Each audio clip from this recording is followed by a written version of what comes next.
नमस्कार.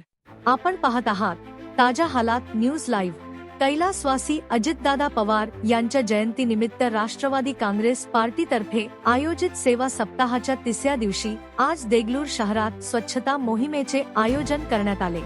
या मोहिमेअंतर्गत देगलूर शहरातील लोहिया मैदान परिसर तसेच मुख्य मार्केट परिसरात स्वच्छता अभियान राबविण्यात आले.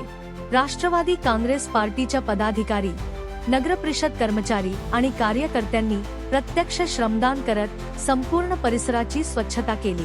यावेळी माजी नगराध्यक्ष लक्ष्मीकांत पदमवार, माजी उपनगराध्यक्ष तथा नगराध्यक्ष प्रतिनिधी बालाजी टेकाळे, नगरसेवक नंदुशेठ शाखावार, नगरसेवक प्रतिनिधी व्यंकटराव कांबळे, नगरसेवक प्रतिनिधी सय्यद सादात, नगरसेवक अनिल बोंलावार, नगरसेवक प्रतिनिधी द्याडे आप्पा, माजी नगरसेवक विलास शेठ तोटावार, नगरसेवक प्रतिनिधी दिगंबर कैरवार, नगरसेवक सुमंत कांबळे, नगरसेवक सय्यद मोहिउद्दीन, शहराध्यक्ष देवेंद्र मोतेवार, शैलेंद्र चव्हाण, युवक शहराध्यक्ष अथर हाशमी, सुमित कांबळे, गजू कांबळे तसेच नगरपरिषदेचे कर्मचारी आणि पक्षाचे कार्यकर्ते मोठ्या संख्येने उपस्थित होते.